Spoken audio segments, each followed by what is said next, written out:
Imagine you've just closed on a beautiful house. 2 months later, you're standing in your backyard, and a city crew shows up with a backhoe. They're going to dig up your yard. You signed paperwork at closing that gave them the right to do this. You didn't know it, nobody walked you through it, and you're not getting that money back. This happens. It happens to thousands of buyers every year in the United States. And the wild part is, the warning was right there in the documents the whole time. Just buried somewhere most people never read. 5 types of properties, real ones. Buyers walk into title risks on these every single week. I've pulled them from public court records and ALTA industry reports. These aren't theoretical. These are the properties that actually generate title insurance claims, and the ones where buyers get blindsided. I'm Wesley Ortega. I'm not a lawyer, I'm a researcher. I spend my time inside state statutes, CFPB rules, county recorder filings, and ALTA's annual claims reports. So when I tell you these 5 property types carry real risk, that's where it's coming from. Not opinion, public record. If you're house hunting right now or you're under contract, this is the kind of thing you want in your feed every week. So hit the subscribe button and drop your state in the comments before we go. Tell me where you're buying. Texas, Florida, Carolina, wherever. Okay, let's do it. Property 1. Mobile homes and manufactured homes sitting on land. Here's where most buyers get confused. When you buy a regular stick-built house, the house and the land are one piece of real property. Simple. When you buy a mobile or manufactured home on a piece of land, that house might still be classified as personal property. Like a car, the land is real estate, the house is a vehicle. 2 completely different legal categories.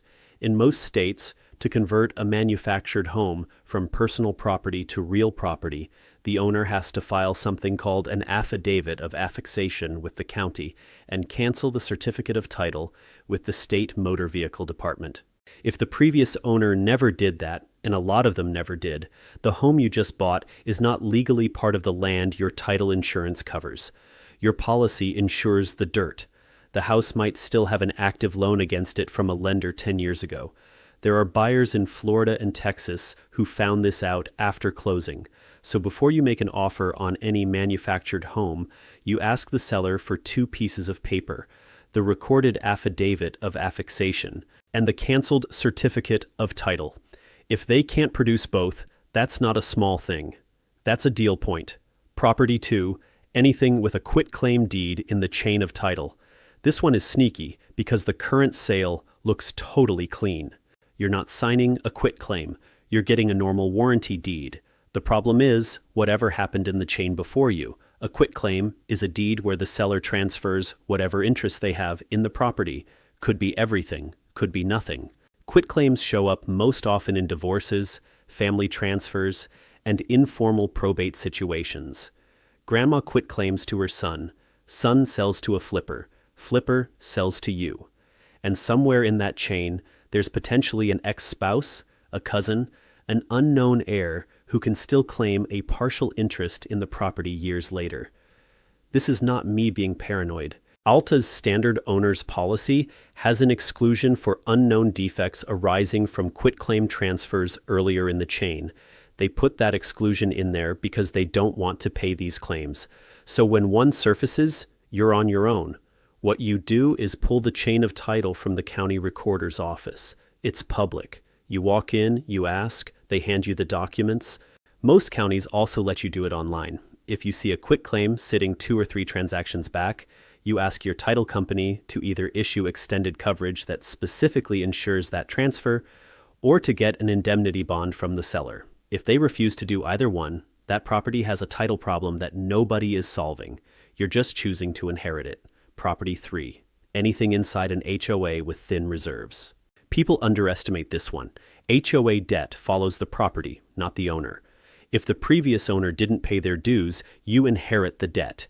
And in most states, the HOA's lien for unpaid assessments takes priority over your mortgage.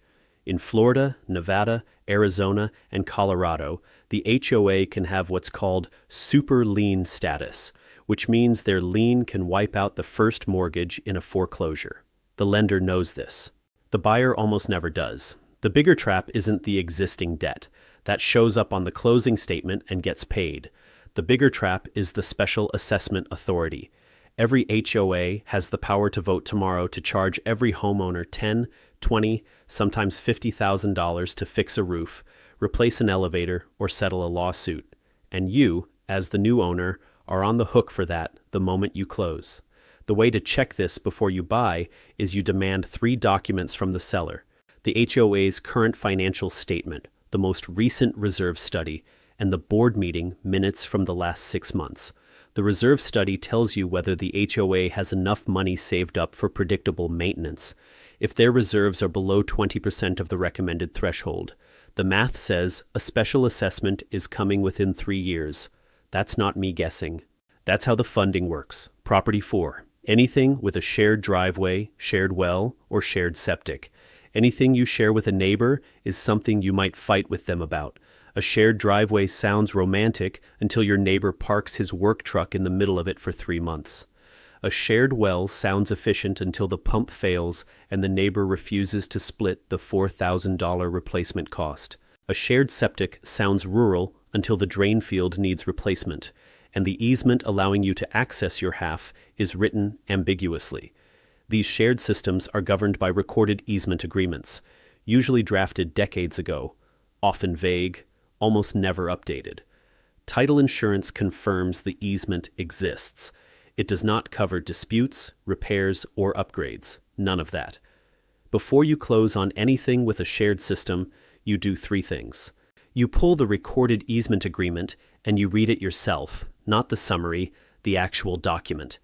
You inspect the system with a licensed contractor, well inspection, septic inspection, written report in your hands, and you ask every neighbor who shares the system to sign a short statement confirming the current arrangement and any pending issues. If a neighbor refuses to sign, that tells you something. Take it seriously. Property 5. Anything recently transferred through tax foreclosure or sheriff's sale.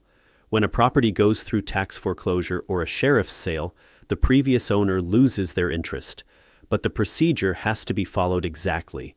Notice has to be served. Time periods have to be respected. Statutory rights of redemption have to expire, and the documentation has to be perfect.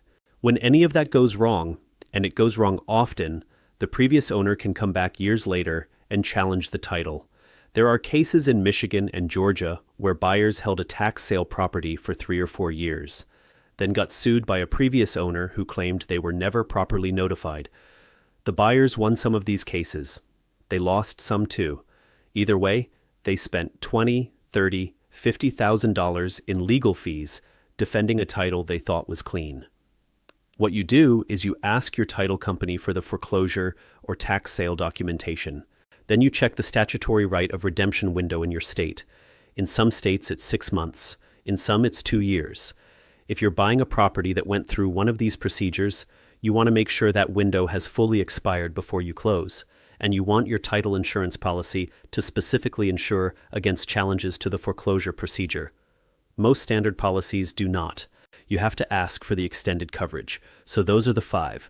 Manufactured homes on land, quitclaim deeds in the chain, HOAs with thin reserves, shared systems, properties from tax or sheriff sales.